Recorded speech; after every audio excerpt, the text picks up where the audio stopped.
का प्लान बना के रख लिए थे कि किस पॉलिटिशियन को कितनी प्रॉपर्टी है, किस एमएलए को कितनी प्रॉपर्टी है, किस एमपी को कितने पैसे हैं। हीरा ग्रुप की सीईओ एक औरत है, उसको अंदर तो डाल दिए। तो यहाँ तक कि ईडी के अटैचमेंट में रहने के बावजूद मेरे प्रॉपर्टीज दूसरों के नाम से रजिस्टर हो चुके हैं, टोटली रजिस्टर हो चुके हैं। फेक डॉक्यूमेंट्स बना के, गलत डॉक्यूमेंट्स बना के कब्जे कर लिए, रजिस्टर कर लिए। यहाँ तक कि जितने भी किए हैं तो यही वही एरिया के लोग किए हैं, कहीं और नहीं, बाकी जगह पर कहीं पर भी ऐसा नहीं हुआ।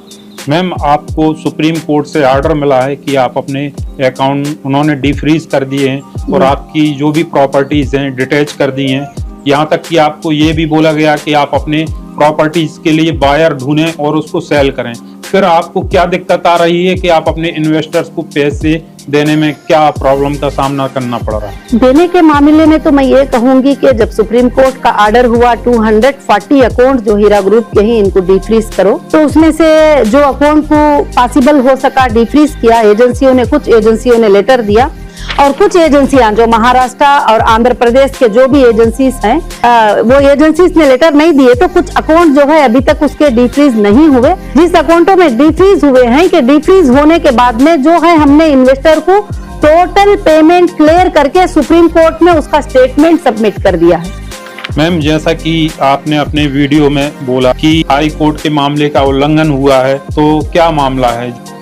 जो हिंदुस्तान की सबसे बड़ी कोर्ट सुप्रीम कोर्ट के ऑर्डर से डीमार्केशन होती है, पुलिस प्रोटेक्शन में होती है, एजेंसियों के इसमें होती है, एजेंसियों के देखरेख में होती है।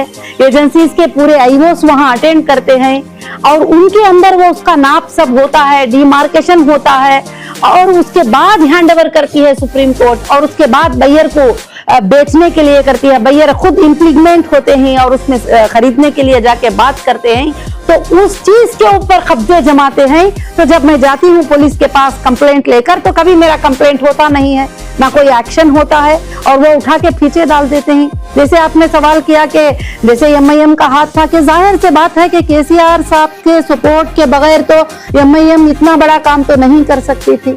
ईडी ने खुद तो इन्वॉल्व नहीं हुआ। सीसीएस ने 170 एफआईआर में उनको रिक्वेस्ट किया कि हमको समझ में नहीं आ रहे हैं ये ट्रांजैक्शन, आप चेक करो इसके बारे में। उसके बाद वो एंट्री हुए।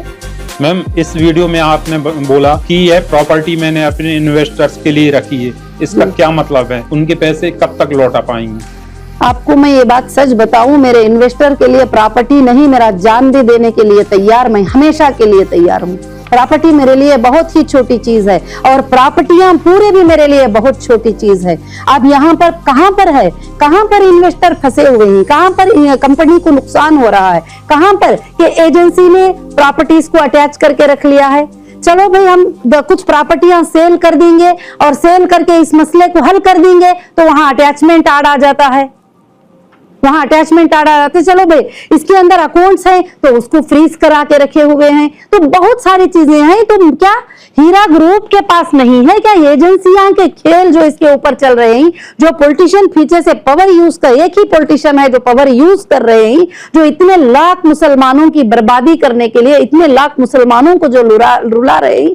आज पूरे कोर्ट्स को यह बात पता है, पूरे लीगल को यह बात पता है कि कंपनी के पास अगर 100 रुपये देना है तो 1000 रुपये मौजूदगी, मगर देने के दरवाजे खोलने के लिए ये लोग पूरे पे अभी भी डालते, अभी भी वो आड़ आ गए, वो ऑब्जेक्शन कर लिए, ये ऑब्जेक्शन कर लिए। यही बात हो रही है।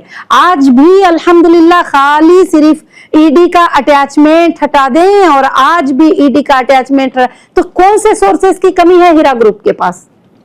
कौन से सोर्सेस की कमी है? घंटों में खत्म हो जाएंगे सारे मसले, दिनों की जरूरत नहीं, घंटों में खत्म हो जाएंगे। सिर्फ एक वो ऑर्डर का इंतजार है सुप्रीम कोर्ट के, बस। मैम, जो भी आप आरोप लगा रही हैं पॉलिटिकल लीडर पे, तो उसके लिए आपके पास कोई प्रूफ है क्या? जी, प्रूफ तो बहुत सारा है। अभी यही मैंने बताया था कि 2012 का जो एफआईआर था उसको लेकर जो है मैंने 100 करोड़ का जो केस डाली थी, वो 100 करोड़ का केस भी जो है उनके ऊपर फाइनल हो चुका है। यहाँ तक कि उन्होंने कहा कि नहीं, अब उनके ऊपर केस हैं, तो कोर्ट ने खुद कहा है ये केसेस, ये 100 करोड़ के केस से बचने के लिए बनाए गए थे। एक ऐसे 100 करोड़ के केस से जो है बचने के लिए बनाए गए थे, सब ने कहा। और ये पूरे हिंदुस्तान को क्या सबको मालूम है। अब जो इंटरनल एजेंसियां भी इस चीज को इन्वेस्टिगेशन कर रहे हैं, उन एजेंसियों को भी अब ये बात पता चल गई है कि किसके पीछे से किसका हाथ था, किसने जुल्म किया है हीरा ग्रुप के ऊपर। मैम, हीरा ग्रुप और उसके निवेशकों के बीच लेन देन का यह मामला कब खत्म होगा? आप इस अपने कारोबार को क्या फिर से शुरू कर पाएंगी? देखिए, अल्हम्दुलिल्लाह हीरा ग्रुप के जो मेंबर हैं वो मेरी फैमिली है। और 1998 से 2018 तक लगभग कितने साल हुए? 20 साल, 22 साल, 20 साल जी। एक दिन भी कभी मेरे मेंबर को, एक मेंबर को आके बोलने को बोलो कि हीरा ग्रुप ने हमें पेमेंट नहीं किया था, या हीरा ग्रुप ने जो गोल्ड यूनिट परचेस किए थे वो गोल्ड हमें सेंड नहीं किया था, और हीरा ग्रुप ने पेमेंट लेके हमें प्रोडक्ट नहीं दिया, एक छोटा सा कंप्लेंट भी 18 तक आप बता लीजिए, आप बता लीजिए। तो इतनी अमानतदारी और इतनी वफादारी से मैंने काम किया है।